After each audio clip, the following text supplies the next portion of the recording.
I'm Devojit Das and this is LiveLaw Daily. August 12th is observed as World Elephant Day, dedicated to the preservation and protection of the world's elephants. It's also International Youth Day, especially relevant for India where more than half the population right now is below the age of 25. And with that, here are the biggest stories from India's courts today. For our first story today, this question was raised before the Supreme Court, and that is, when a protest blocks a road, delays an ambulance, or disrupts an essential service, there is an obvious question. How do you protect the right to protest without disrupting everyone else's life? The Supreme Court is now looking at that question. So what is this case about? A petitioner has approached the Supreme Court over the disruption of essential services and movement of people during protests and rallies. As per the petitioner, this is a problem that is seen across the country because there is often no way to know who is a protester and who is simply trying to pass through an area affected by a demonstration. And what did the Supreme Court say? A bench of Chief Justice of India Suryakant, Justice Joy Mallya Bagchi, and Justice V. Mohana questioned how exactly the court could grant the kind of blanket directions being sought. The Chief Justice of India asked, "But tell us, how can we issue a direction of this nature?" The court, however, has agreed to hear the petition and has tagged it with another pending case concerning the use of Jantar Mantar as a designated protest site in Delhi. The petition was filed on July 29th against the backdrop of student protests in different parts of the country over issues including examination paper leaks. So for now, there is no ruling on the larger question. The Supreme Court will consider it alongside the Jantar Mantar case. For our second story today, a bill that has raised concerns among minority groups is now headed for further scrutiny before Parliament. So what is this bill about? The Lok Sabha today referred the Foreign Contribution Regulation Amendment Bill of 2026 to a joint parliamentary committee instead of taking it up for debate immediately. Congress Member of Parliament K.C. Venugopal opposed this bill, calling it anti-minority and demanding its withdrawal. Samajwadi Party Chief Akhilesh Yadav also supported the opposition to this bill. Union Minister Kiren Rijiju, however, rejected the charge, saying there is no provision targeting minorities and that foreign contributions can only be received through the procedure laid down by law. So what exactly does the bill propose? One major change is the creation of a designated authority to hold foreign contributions when an organization's FCRA registration is cancelled or expires. If the certificate is not renewed within the prescribed period, those funds would permanently remain with the authority and could be transferred to a government department. If the assets involved include a place of worship, the bill says its religious character must be maintained. The designated authority would have powers similar to those of a civil court to summon people and demand documents, with an appeal available before a district judge within 90 days. There are two other significant changes. The existing restriction on receiving foreign contributions currently applicable to media companies would be extended to any person now, and investigations under the FCRA would require prior approval from the central government. The Joint Parliamentary Committee has been asked to submit its report by the first week of the winter session. For our third story today, a man was arrested over alcohol allegedly worth just 1200 rupees. 3 days later, he was dead, and it took more than 2 years for an FIR to be registered. So what happened? Shravan was taken into custody on January 18th of 2024 after allegedly being found with liquor outside his grocery shop. He died in hospital 3 days later on January 21st. But an FIR into his death was reportedly registered only on July 30th of 2026. Shravan's wife and 2 daughters had first approached the Chhattisgarh High Court seeking a proper investigation and 50 lakh rupees in compensation. The High Court awarded only 1 lakh rupees but did not order an FIR or an investigation into the circumstances of his death. And this is where the Supreme Court has taken a very different view. A bench of Justice Vikram Nath and Justice Sandeep Mehta has now transferred the investigation to the CBI, saying that the ends of justice required an independent investigation into the circumstances leading to Shravan's custodial death. The court has also directed the state to pay the family 25 lakh rupees as interim compensation. The final compensation will be decided separately. Importantly, a judicial inquiry had already found that Shravan died from a head injury sustained while in custody. The Supreme Court has directed the CBI to also examine why state officials failed to act on that finding and to prosecute officials found responsible for custodial violence. The CBI has been asked to entrust the case to a senior officer and submit a report by the next hearing on October 13th.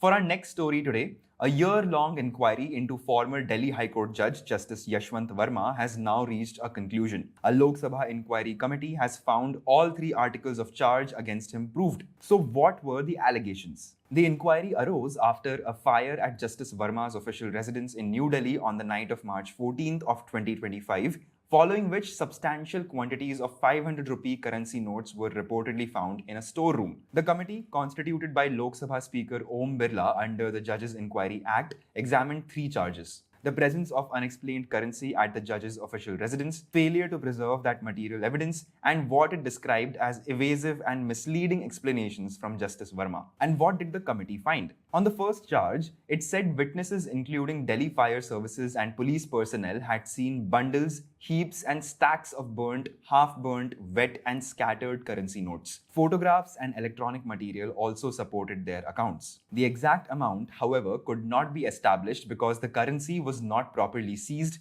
inventoried or preserved. The committee also rejected Justice Varma's argument that the storeroom was detached from his residence and therefore outside his control. It found that the storeroom formed part of the official premises occupied by him and that he had failed to provide a satisfactory explanation for the presence, source or ownership of the cash. And what was the missing evidence? The committee found that the currency and the condition of the storeroom were not properly preserved after the fire. It said that this was a material lapse but did not erase the evidence of officials who had actually seen the cash. It held that Justice Varma had failed to ensure that material evidence within the premises under his institutional charge was secured and preserved. Finally, on his explanations, the committee said that his defense shifted over time from completely denying the existence of unexplained cash to suggesting possibilities including planting and a larger conspiracy. It found his explanation evasive, incomplete, and misleading in effect. Justice Varma had denied wrongdoing and resigned as a judge on April 10th of 2026. The committee submitted its report to the Speaker on May 18th of 2026, and it has now been tabled in the Lok Sabha.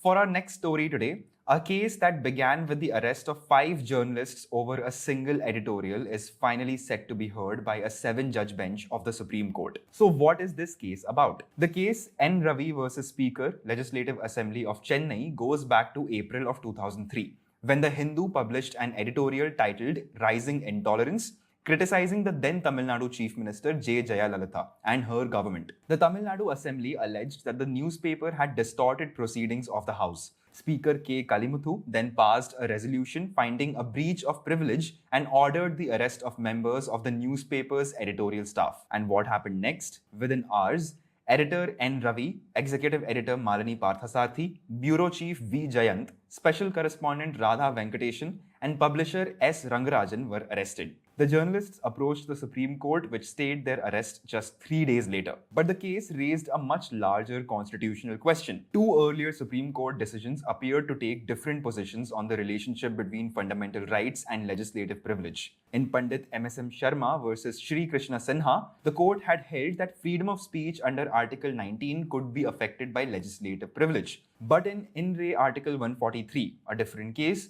the Supreme Court had taken the view that fundamental rights could not be overridden by legislative privileges. And that conflict is ultimately what took this case to a 7-judge bench. After remaining pending for nearly 2 decades, this case is now finally moving towards a substantive hearing. The Supreme Court has fixed October 6th for the hearing. The question before the 7-judge bench is essentially this now: can legislative privilege override a citizen's fundamental right to free speech? For our next story today, an academic has approached the Punjab and Haryana High Court after being booked over a social media post involving a video allegedly showing Prime Minister Narendra Modi receiving a face massage from a woman. So what is this case about? Academic Madhu Purnima is seeking quashing of the FIR registered by Chandigarh police over her post on X or Twitter. Senior advocate Kapil Sibal, appearing for Madhu Purnima, told Justice Vikram Agrawal that the video had originally been circulated by other users and Madhu had simply responded to one of those posts. He said she had not named anyone or referred to any constitutional authority. And what happened after that? Another user, Zubair Mohammed, claimed that Madhu Purnima's post suggested that the person in the video was the Prime Minister. Madhu Purnima then responded by saying that the person shown was not likely to be the Prime Minister. Sibal argued that even if everything alleged in the FIR were accepted, no offense was made out. He submitted that at most, the allegations could amount to defamation, which is not a cognizable offense. But there is also a legal hurdle.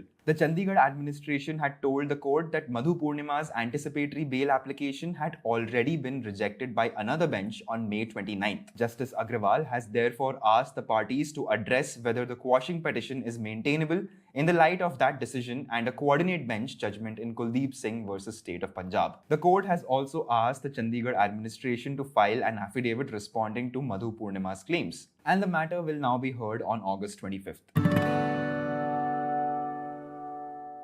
For our seventh story today, there is a fresh development in the Surat demolition case that we have been following. The Gujarat government has now told the High Court that the Surat Municipal Commissioner has been transferred and appointed to a different post. So why does this matter? Just 2 days ago, Justice Nikhil S. Karyal had questioned why the Municipal Commissioner and senior police officers were still continuing in their posts while a state inquiry was examining their alleged roles in the demolition of homes in Nasir Nagar. The state has now produced a notification dated August 11th confirming the Commissioner's transfer. The Advocate General has sought more time to take further instructions, and the matter will now be heard on August 18th. But what exactly was the court concerned about? In its earlier order, the court had said that if junior officers had faced action over alleged misconduct, senior officials against whom allegations were also being examined should not necessarily continue in their posts during the inquiry. The court said that this was important to ensure that justice is seen to be done, particularly because statements from officers working under the senior officials may have to be recorded.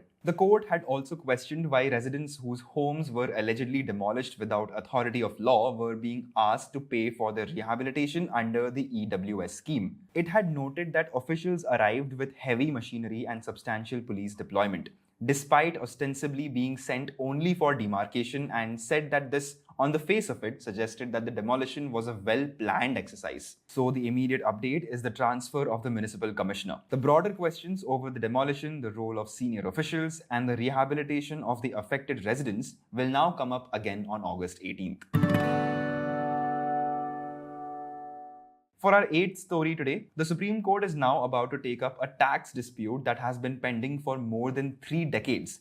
And this time, a 7-judge constitution bench will decide it. So what is the question before the court? The issue is whether a state legislature can impose an additional levy surcharge, tax or cess calculated on the basis of an existing sales tax, or whether doing so crosses the limits of the state's taxing powers under the Constitution. The 7-judge bench will begin hearing the matter from September 22nd, with the hearing scheduled for 2 p.m. But where does this dispute come from? The case is named Arjun Flour Mills versus State of Odisha, which has been pending since 1994. It concerns Section 5A of the Odisha Sales Tax Act, which imposed an additional tax on dealers based on their annual turnover. The constitutional problem is about who has the power to impose such a levy. Under Article 246 and the 7th Schedule, taxation powers are divided between the Parliament and the states. At the relevant time, Entry 54 of the state list covered taxes on the sale or purchase of goods, while Entry 82 of the Union list covered taxes on income other than agricultural income. So, if an additional sales tax levy is calculated using a dealer's turnover, is it still essentially a sales tax? Or does the way it is calculated take it into a field reserved for the Parliament? And why has this taken so long? It's because there are conflicting Supreme Court decisions on this issue. The case of Hearst Pharmaceuticals upheld a surcharge as essentially a sales tax, while the case of India Cement took a different approach to a levy falling outside the state's assigned legislative field. The court has also considered S. Kodar, which is another decision that upheld an additional sales tax. Because of these questions, Arjun Flour Mills and S. Kodar were referred to a 7-judge bench back in 1999. Now, after resurfacing before a 7-judge bench in 2023, the case is finally set for substantive hearing from September 22nd.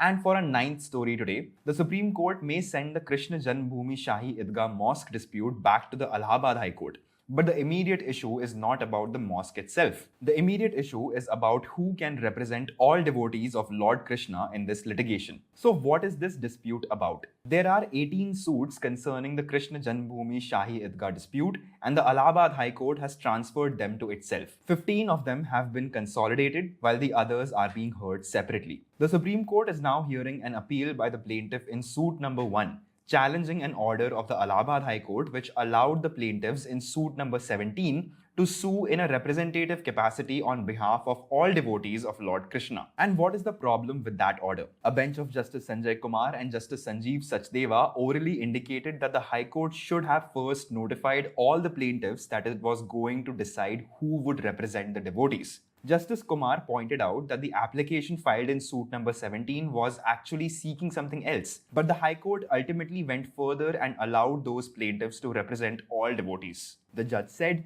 "We are planning to send it back in any event." There was also an unexpected development today. The bench asked whether there had been any discussions about a possible settlement between the plaintiffs. Senior advocate Shyam Diwan, appearing for the plaintiffs in suit number 1, said he was not aware of any such talks. The court then asked the other parties, but received no confirmation. The matter has now been adjourned for 2 weeks, with the Supreme Court indicating that it is inclined to remand this issue to the Allahabad High Court for fresh consideration. And finally today, there is a fresh development in the gold smuggling case involving Kannada actor Ranya Rao. This time over CCTV footage that could show exactly what happened at the airport. So what is the issue here? Ranya Rao had approached the Karnataka High Court seeking complete CCTV footage of her movements at Kempegowda International Airport between 4:30 p.m. on March 3rd of 2025 and 6 a.m. the following morning. Justice Suraj Govindaraj was hearing the matter after Rao's lawyers said that the footage provided by the CISF was incomplete. They told the court that when her representative went to collect it, they were given footage covering only 4:30 p.m. to 7 p.m. on March 3rd. And what has happened now? The CISF has clarified that there was actually a misunderstanding over the extent of footage to be supplied. Additional Solicitor General Arvind Kamath told the court that CCTV footage has been preserved from 4:30 p.m. on March 3rd all the way until 11 a.m. of March 4th. The authorities had understood that they only needed to provide footage up to 6 a.m. and that is why the longer recording was not initially handed over. The Additional Solicitor General has now said that whatever footage has been preserved will be furnished to Rao, including the recording up to 11 a.m. The court had earlier directed the authorities to provide the CCTV footage and had also said that if Rao believed that its order had not been complied with, she could pursue a contempt petition. For now, the CISF has clarified that the footage sought is available and will be provided to the petitioner. And that's all for today's episode of LiveLaw Daily. You'll find the links to all the stories we covered in the description box below. I'm Debojit Das. Thank you for listening and we'll be back tomorrow.